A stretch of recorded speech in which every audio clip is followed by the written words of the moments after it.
1920년대 초 영일동맹이 4개국 조약으로 대체가 되면서 영일 간의 긴장관계도 해소되고 일제의 한반도 내 문화통치 도입도 긍정적으로 평가를 하면서 한국인은 무능하고 일본은 문명의 전파자였기에 독립요구 역시 합당하지 않다는 인식이었죠. 1941년 12월 7일 모든 것을 바꾸게 되는 그날이 오게 됩니다. 세계 언론을 주도하던 영국 언론이 일제의 한반도 통치 정책을 맹렬하게 비판합니다.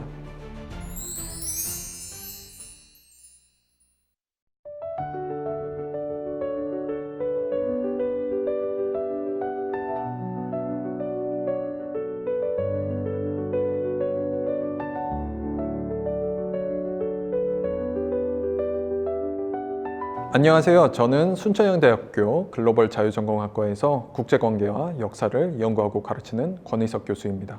1910년부터 1945년까지 이어진 일제강점기는 굉장히 긴 시간이었습니다. 30년이 넘게 세대를 넘어 이어지고 실제로 많은 친일파와 부역자들이 해방 당시에 해방이 올 줄 몰랐다라는 변명을 하기도 했었죠. 그럼에도 적지 않은 독립운동가가 압제의 끝이 오길 바라면서 외롭고 힘든 싸움을 이어갔습니다. 그리고 세계 각지의 언론들이 이 모든 과정을 지켜보고 있었습니다. 독립운동가들이 어떻게 영국의 마음을 돌렸는지, 그리고 왜 활발한 독립운동이 없었으면 진짜 독립이 불가능했을지 오늘 그 이야기를 들려드리겠습니다.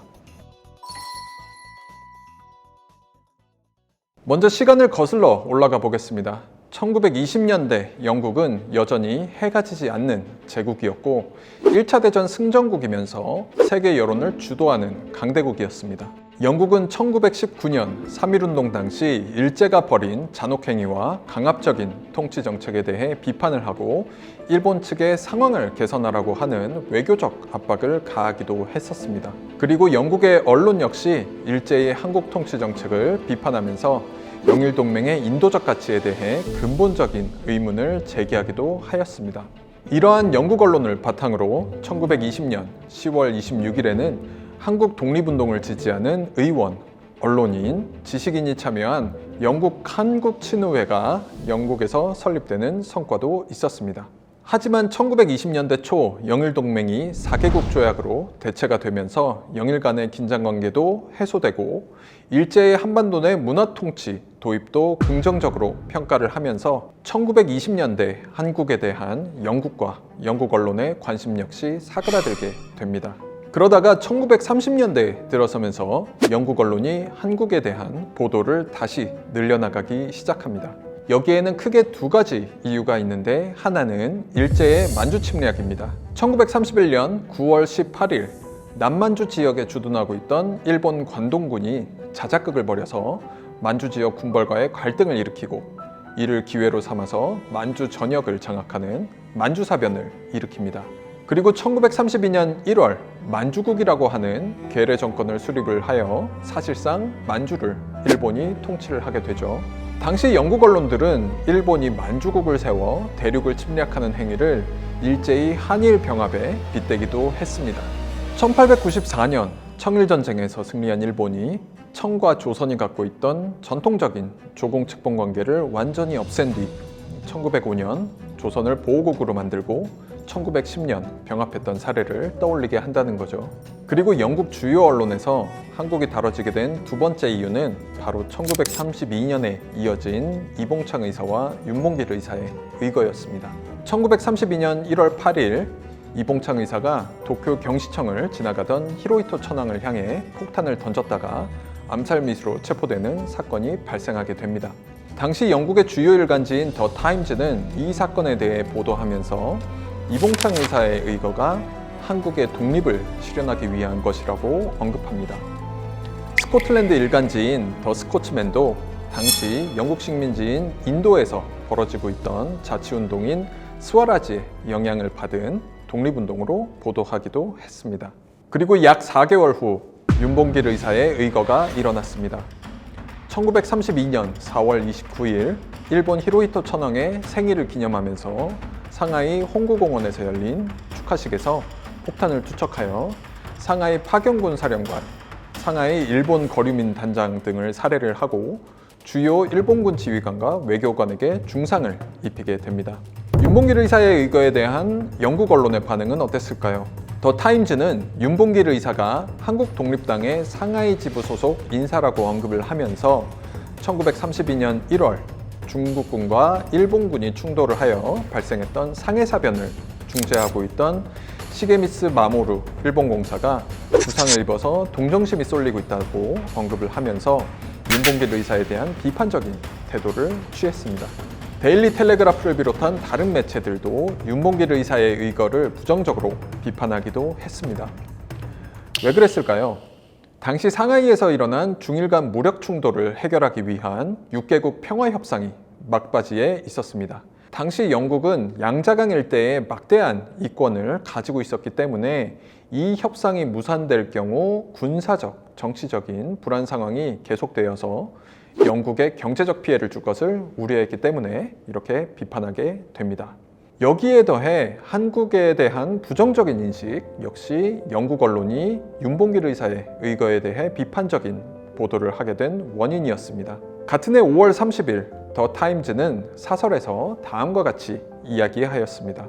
한국인은 자치정부를 구성하는 데 필요한 자질, 능력, 경험이 있음을 증명하는 데에 실패했고 지금도 실패하고 있다. 반면에 쇠퇴한 나라, 대한제국의 쇠락한 왕, 고종이 진취적이며 문명화된 열강이었던 일본에게 나라를 넘겨준 뒤 일본이 한국을 문명화하는 임무를 놀라울 정도로 잘 수행했다. 이것이 1930년대 초 세계 언론을 주도하던 영국 언론이 한국에 대해 가지고 있던 인식이었습니다. 한국인은 무능하고 일본은 문명의 전파자였기에 독립 요구 역시 합당하지 않다는 인식이었죠. 하지만 독립운동가들은 포기하지 않고 절망적인 현실 속에서도 계속해서 옳다고 믿는 일들을 이어가게 됩니다. 그리고 1941년 12월 7일 모든 것을 바꾸게 되는 그날이 오게 됩니다. 중국과 동남아를 압박하고 있던 일본이 미국 하와이 진주만의 미국 태평양 함대를 급습하고 곧이어 영국령 홍콩을 공격을 하면서 영국은 공식적으로 일본과의 전쟁에 들어서게 됩니다. 일본이 영국의 적국이 되면서 영국의 주요 언론 역시 일제에 강압적이고 불평등한 한국 통치 방식을 강하게 비판하기 시작을 하고 한국과 관련된 보도 역시 늘기 시작합니다. 불과 10년 전에는 한국인의 무능을 단정했던 그 더 타임즈가 이제는 완전히 다른 목소리를 내기 시작합니다. 더 타임즈는 일본의 배신 이력이라고 하는 제목의 기사를 통해서 일본이 한국인에게 일본인과 같은 수준의 교육을 제공하지도 않았고 여론을 형성할 기회도 주지 않았으며 한국인을 상대로 한 강압적인 통치 방식은 명백한 인종차별이다 라고 하면서 일제의 한반도 통치 정책을 맹렬하게 비판합니다. 당시 일본은 대동아 공영권을 주장하면서 아시아 여러 민족을 유럽의 식민 지배로부터 해방한다는 아시아인을 위한 아시아라는 슬로건을 내세우면서 동남아시아를 침공하기 시작하였습니다. 그러자 영국 언론은 일본의 이러한 주장이 갖고 있는 허구성을 폭로하기 위해서 한국 식민 지배의 실상을 보도하는 방식으로 대응을 하기 시작합니다. 더 타임즈는 당시 네덜란드령 동인도 육군사령관이었던 하인텔 폴텐 장군이 한국과 대만 내 일본의 신질서라는 건 너무나 구역질 나서 여기서는 언급조차 할 수 없다라고 한 발언을 보도하기도 하였고요. 당시 일본은 인도 내에서 영국 식민 지배에 저항하던 독립운동가와 민족주의자들을 비밀리에 지원하고 있었습니다. 더 스코츠맨은 일본의 인도 침공설에 대해 보도하면서 일본이 인도를 점령한다면 인도의 자유는 기대할 수가 없다. 한국에서는 당시 독립운동가였던 네루나 간디와 같은 인물이 활동하는 것은 불가능하다라고 이야기하기도 했습니다. 일제가 한국 독립운동가를 집요하게 탄압하고 언론의 자유를 주지 않은 점을 꼬집어 반영운동가들이 일본의 감언이설에 속아 넘어가지 말라고 경고를 한 셈이죠. 인도에서 출간되던 영자지였던 시빌 앤 밀리터리 가젯 같은 경우에는 일본이 발톱을 감추느라 애쓰고 있는데 이 발톱은 한국인들이 이미 오랫동안 봐온 발톱이라는 이야기를 하기도 했습니다. 그리고 영국 언론들은 일제의 한국 통치 정책을 비판할 뿐만 아니라 한국인의 항일 투쟁에도 주목하기 시작합니다. 1942년 3월 더 스코츠맨은 한국의 독립이라는 제목으로 한국 광복군을 자세하게 소개합니다. 중국 내 한국 독립당이 주축이 된 대한민국 임시정부와 창립한 지 1년 남짓된 한국 광복군이 만리장성 이남에 5개 부대를 가지고 있다. 만주국 내에 있는 한국인 200만 명이 조직된다면 일본을 상대로 쓸 수 있는 강력한 군대가 될 것이다 라고 언급을 하면서 한국인의 항일 투쟁이 갖고 있는 잠재적 전력 가치에 주목을 하게 됩니다.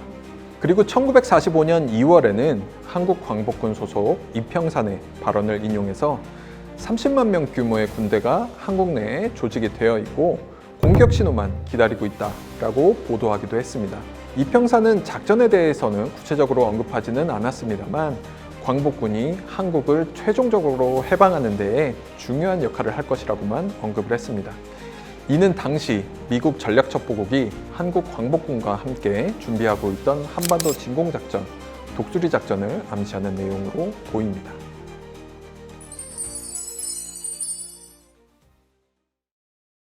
하지만 가장 극적인 변화는 한국인의 독립 의지와 역량을 바라보는 영국 언론의 태도에서 나타났습니다. 1930년대까지 한국인은 독립을 유지할 수 없는 무능한 민족이라는 인식이 영국 언론에도 팽배해 있었는데 이러한 의식에 서서히 변화가 온 것이죠. 당시 이 변화에 가장 크게 기여한 것이 대한민국 임시정부였습니다. 1942년 10월 28일 11엔 밀리터리 가제트는 대한민국 임시정부의 입법기관인 임시의정원을 구성하기 위해 10개 선거구에서 40명이 넘는 의원이 참석을 하고 민주적 절차를 통해서 민주적 정부 구성과 독립안을 요구했다는 사실을 높이 평가했습니다. 대한민국 임시정부의 활동 또한 이렇게 평가했습니다. 자유중국의 망명에 있는 한국인들이 독립의 수준을 끌어올렸다. 임시의정원이 헌법에 입각한 민주주의 정부를 구성하려는 모습은 한국인에 대한 인식을 바꿔놓는 놀라운 변화다. 이러한 영국 언론의 변화는 당시 영국 외무부의 인식 변화와도 일맥상통하는 면이 있습니다. 영국 외무부는 대한민국 임시정부를 보면서 한국인이 필요한 기회와 경험을 충분히 얻는다면 근대 국가를 운영할 역량을 갖출 수 있다고 판단을 하게 되는데 여기에는 한국인의 적극적인 독립활동이 큰 역할을 했다고 볼 수 있습니다. 당시 임시정부를 이끌었던 김구 주석의 발언도 적극적으로 보도를 했습니다. 1942년 4월 임시정부 창립 23주년 기념식에서 김구 주석이 수백만의 한국인을 동원해서 평화를 얻을 때까지 일본의 침략에 맞서 싸우겠다라고 한 말을 그대로 전했습니다. 이처럼 한국 독립운동에 대한 영국의 인식도 서서히 바뀌고 있었기에 1943년 7월 26일 카이로 회담을 앞두고 당시 임시정부의 지도부였던 김구, 조소왕, 김규식, 이청천, 김원봉 등이 장제스를 면담해서 카이로 회의에서 한국 독립을 관철해달라고 요청을 하고 장제스는 약속을 지켜 전후 한국의 독립을 주장하게 됩니다. 그리고 11월 카이로 선언에서 한국의 독립이 국제적으로 공식 확인됩니다. 한국인의 노예 상태를 유념하여 적절한 절차를 거쳐 독립시킬 것을 결의한다 라고 하는 문구가 삽입이 된 거죠. 1930년대까지 한국의 독립 역량에 대해 의문을 갖던 영국 언론들이지만 1943년 카이로 선언이 나올 때쯤 되면 이러한 의문을 더 이상 표하지 않게 됩니다. 물론 적절한 절차라고 하는 내용이 여전히 한국의 독립 역량에 대해 가지고 있는 오랜 편견을 반영한다고 볼 수도 있지만 결국 한국 독립에 대해서는 국제적인 합의가 확인된 셈입니다. 일제강점기 30여 년간 이어진 독립운동이 카이로에서 꽃을 피운 순간이었습니다.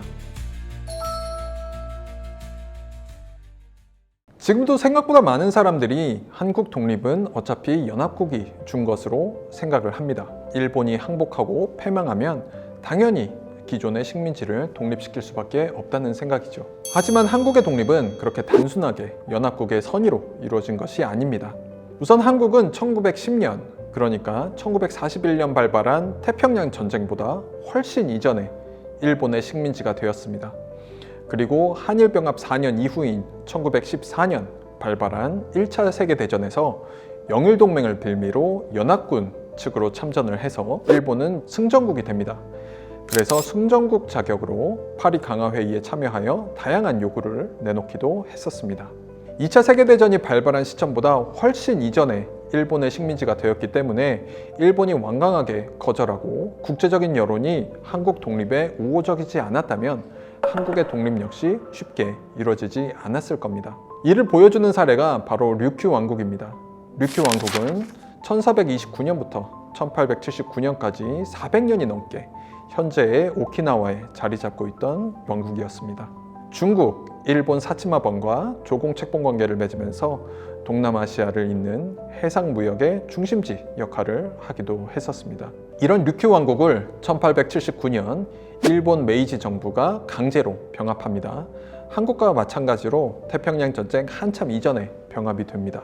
하지만 류큐는 한국의 3.1운동과 같은 대규모 독립운동이나 임시정부, 광복군과 같은 조직화된 독립운동으로 이어지지 않았습니다.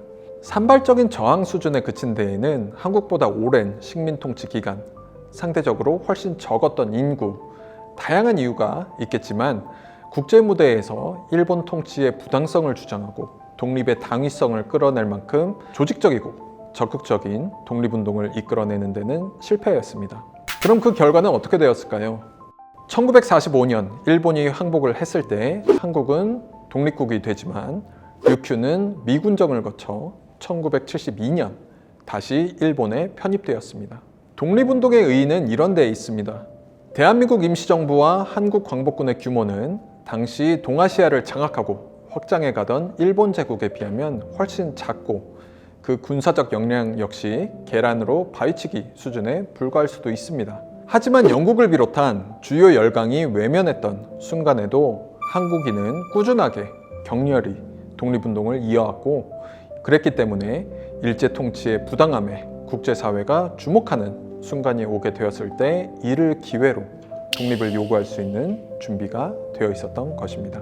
이런 조직적인 독립운동과 저항이 없었다면 오키나와의 사례처럼 미 군정이나 혹은 이와 유사한 관리체제 하에서 오랫동안 기약 없이 독립을 기다려야 하는 상황에 처했을 수도 있었던 거죠.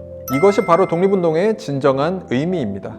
단순히 일본에 저항하는 것이 아니라 언젠가 올 기회를 위해 끊임없이 준비하고 세계에 우리의 의지를 알리는 것이었습니다.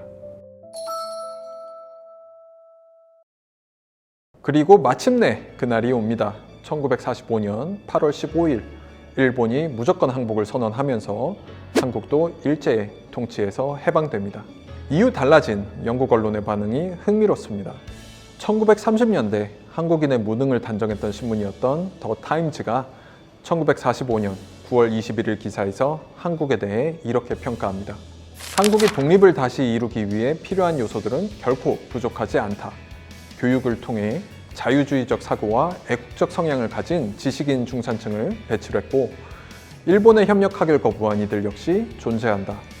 만약 국가자금 프로그램이 연합군의 지원과 함께 출범하고 현지 기관이 이를 성공적으로 수행한다면 고요한 아침의 땅은 자신들의 오랜 역사에서 경험했던 모든 것을 뛰어넘는 평화와 번영을 이룰 수 있을 것이다. 11회 밀리터리 가제트는 한국에서 일본인들이 자신의 영토적 야욕을 이루기 위해서 사악한 방법을 동원하는 것을 전 세계가 지켜보았다.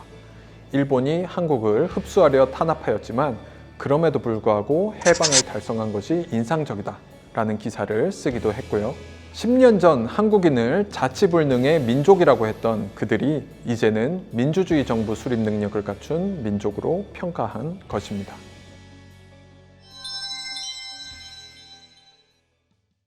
한국의 독립운동사를 살펴볼 때마다 우리가 갖고 있는 힘에 대해서 다시 한번 생각하게 됩니다. 1910년부터 1945년까지 이 오랜 기간 동안 일제가 한반도를 군사적, 정치적, 경제적으로 완전히 장악하고 있던 상황에서 여기에 맞서 싸운 독립운동가들이 느꼈을 절망감, 고립감을 상상하면 정말 아득한 느낌이 듭니다. 당시 동아시아의 최강대국으로 서구 열강과 대립하고 중국도 침략하는 일본 제국을 상대로 독립운동가들이 싸울 때 자신만의 힘으로 일본 제국을 무너뜨릴 수 있을 거라고 생각한 독립운동가는 많지 않을 거라고 생각을 합니다. 그리고 그 압도적인 전력 차이 때문에 독립운동 내에서도 변절자와 부역자가 생기기도 했죠. 하지만 결국 절망적인 현실 속에서도 옳다고 생각하는 일을 꾸준히 계속 이어간 덕분에 결국 독립이라는 결실을 맞게 되었습니다. 1919년 3.1운동으로 생겨난 대한민국 임시정부와 기타 독립운동단체들이 열강의 외면 속에서도 지속적으로 일제 통치의 부당성과 한국 독립의 당위성을 주장한 덕분에 국제사회의 여론이 한국에 주목하는 시점이 되었을 때 이들의 지지를 빠르게 얻을 수 있었던 셈이죠. 그리고 이렇게 꾸준한 노력이 만든 국제적인 연대를 통해서 한국의 독립운동이 고립되지 않았다는 점 역시 중요합니다. 가까이는 일본 침략과 싸우고 있던 중국 국민당 정부의 지지를 얻을 수 있었고, 이를 바탕으로 한국 독립에 회의적이었던 미국, 영국 등 서구 열강도 설득할 수 있었습니다. 그렇기 때문에 1945년 8월 15일 한국의 해방은 우리 민족이 스스로 쟁취한 독립이라는 자긍심을 가질 수 있다고 생각합니다. 1919년 3.1운동을 이끌다 숨진 유관순 열사, 1932년 상하이 홍구공원에서 목숨을 걸고 폭탄을 던진 윤봉길 의사, 중국 땅에서 임시정부를 이끈 김구주서, 광복군을 이끈 지청천 장군, 이런 분들이 있었기에 오늘의 대한민국이 있을 수 있었습니다. 그리고 그 정신은 지금도 계속되고 있습니다. 절망적인 상황에서도 옳은 일을 포기하지 않고 더 나은 미래를 위해 노력하는 모든 사람들 속에서 말이죠. 독립운동은 과거의 일이 아닙니다. 오늘도 우리 각자의 자리에서 불의를 좌시하지 않으면서 더 나은 세상을 만들어가는 것, 이것이 바로 독립운동가들이 우리에게 물려준 가장 소중한 유산입니다. 오늘도 강연을 시청해주신 시청자 여러분께 다시 한번 감사드립니다.